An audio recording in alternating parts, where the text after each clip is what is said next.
What's going on YouTube? Welcome back to another video. It's been a while since my last upload and I do have a reason for that. I just recently started a new job and so I've been trying to grind that out as well as trying to find the schedule for doing YouTube and streaming while also working full-time. So give me a couple days to get used to that, and I will have a channel update video up at the end of this week to trying to talk to you guys about what I'm doing in general.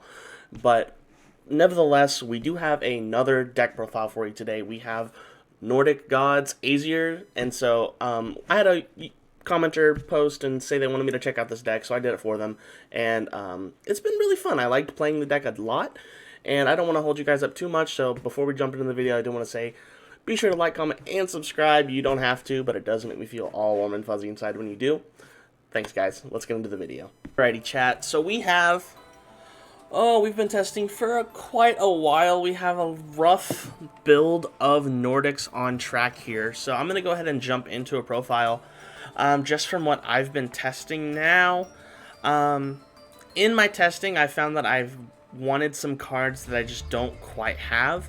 So in this profile, I'm not going to have every card crafted, but these are pretty self-explanatory engines, and I'll get into them whenever they're actually brought up on screen. So starting off with our deck profile, 3 Effect Veiler.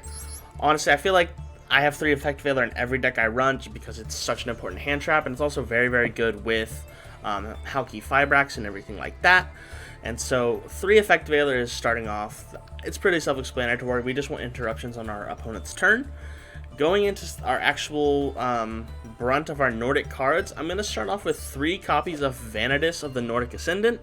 This is definitely our main tuner, because when this card is used as a material for a Nordic monster, it can be used as any of the variants. So it can be an Ascendant, it can be a Beast, and it can be in a, oh gosh, what's it called? An Alfar. Or, oh yeah, is it Alfar? Yeah, it's Alfar. So, Vanitas can be used as a Beast, an Ascendant, or an Alfar tuner. So you can bring out any of the gods with this card. So it's very important that you run it at 3. Going on to probably the second most important monster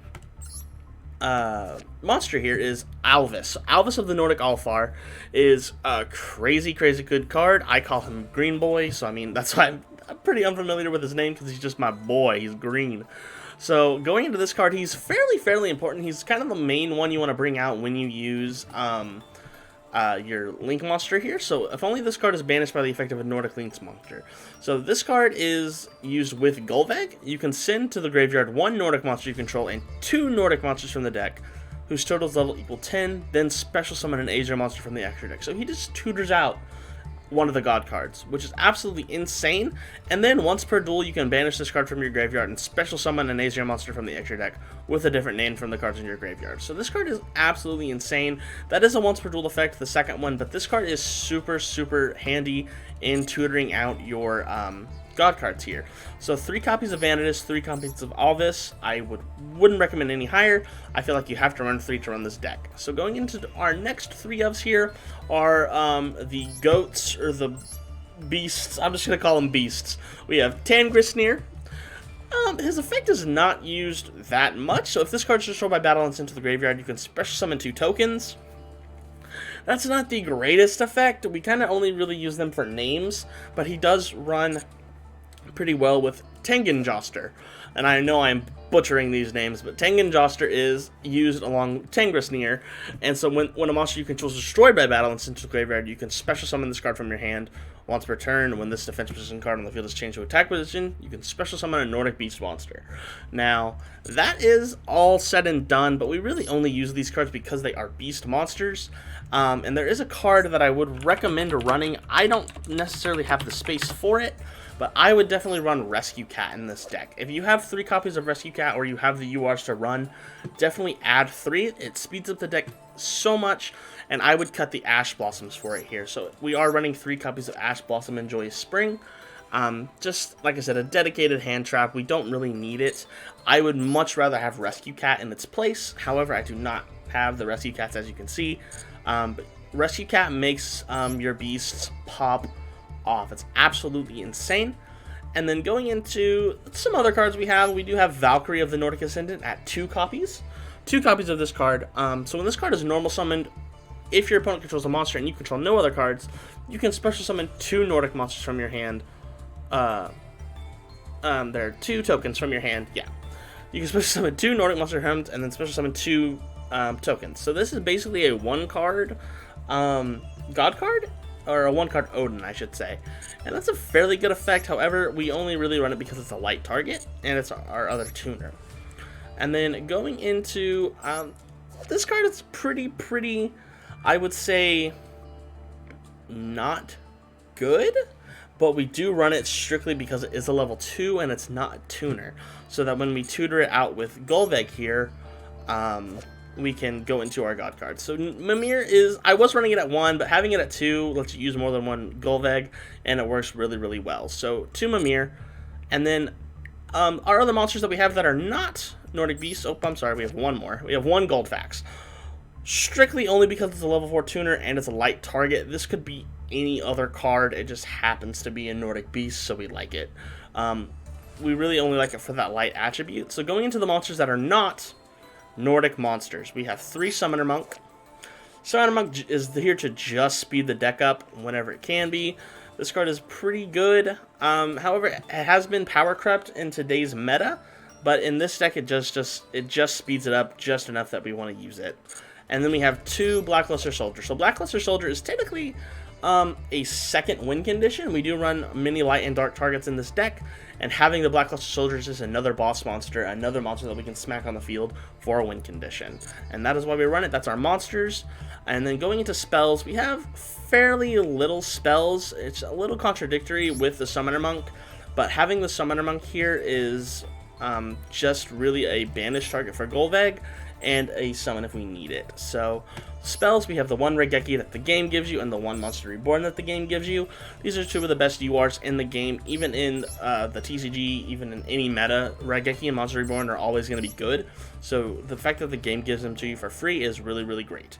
Our next one of is Instant Fusion. So Instant Fusion is in this deck because we need a little bit more interruption than what the deck actually gives you. This deck has a very good boss monster mechanic, but however, the spells and like the interruptions are lacking entirely.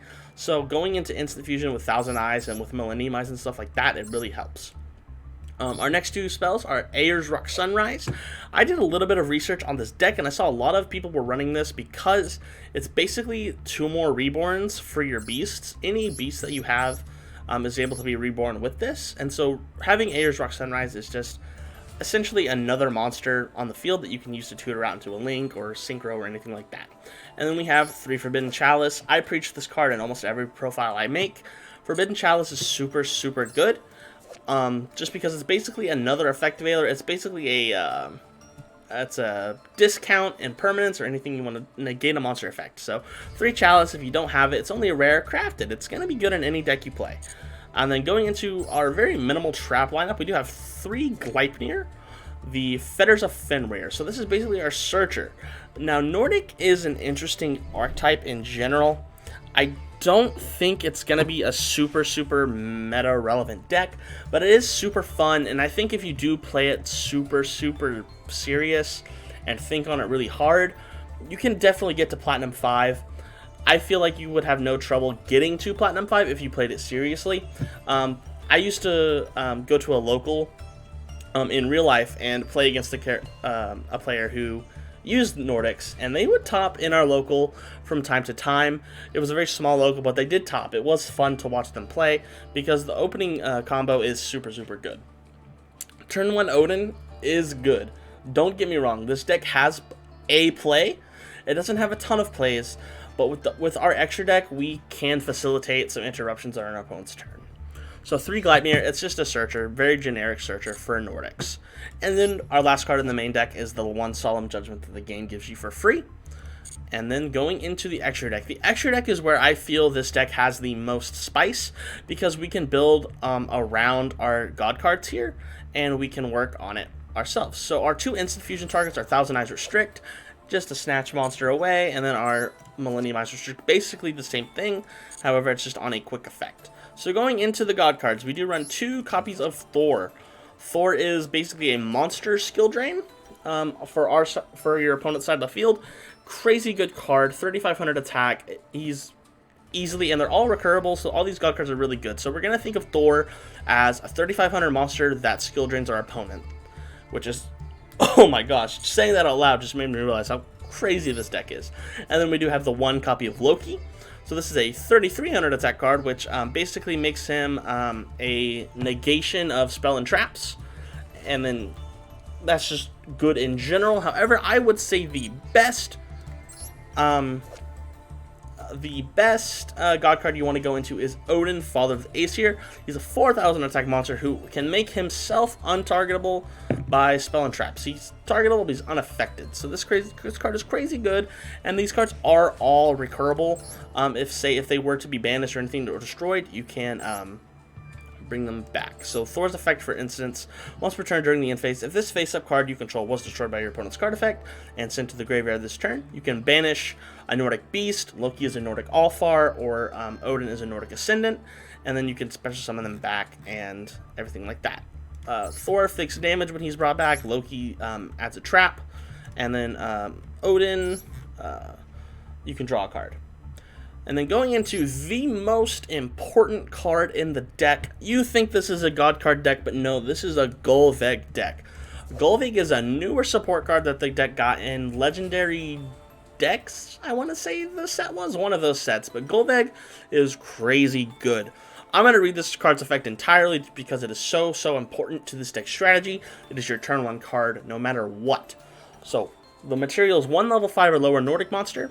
The effect reads, if this card is link summoned, you can banish up to 3 cards from your hand and or field, and if you do, special summon that many Nordic monsters from your deck into defense position. Up to 3. However, we read Alvis. Alvis is if he's banished solely from a Nordic link monster, you can tutor out a one of your god cards. So that in by itself is so good. It's a summon a card, go into Golveg, banish all this, god card. Crazy good card, and everything like that. So yes, I'm sorry, I lost my spot. You can banish up to 3 cards from your hand and or field, and if you do special summon that many Nordic monsters from your deck in defense position. Also, for the rest of this turn, it does lock you into Nordic monsters, but that's okay, and you can only use this effect of Golveg of the Nordic Ascendant once per turn. While this card points to an aesir monster, your opponent cannot target that monster with card effects. Also, monsters your opponent controls cannot target this card for attacks. So it basically protects all of your god cards from card effects, and then so protects itself from being attacked when you have an aesir monster on the field. So Golveg, I'm stumbling over my words because I'm just so excited about this deck, but Golveg is super good. It's the most important card in your deck at your turn 1 play.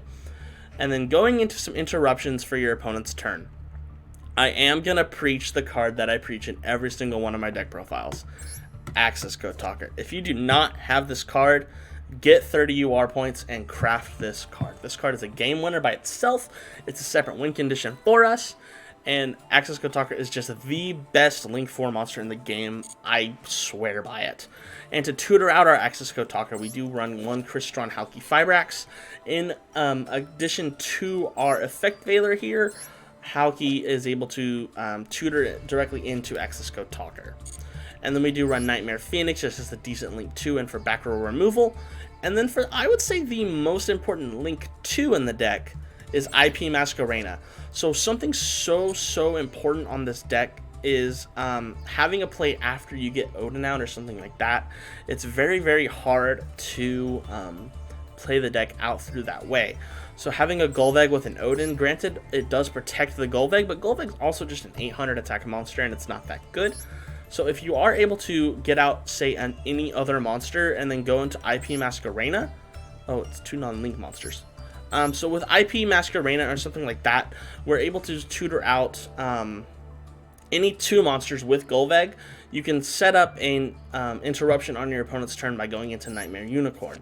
I always forget Masquerena is 2 non-link monsters. So having Golveg protecting an Odin, which in turn protects the Golveg, this gives you plays to go into while you have that board set up.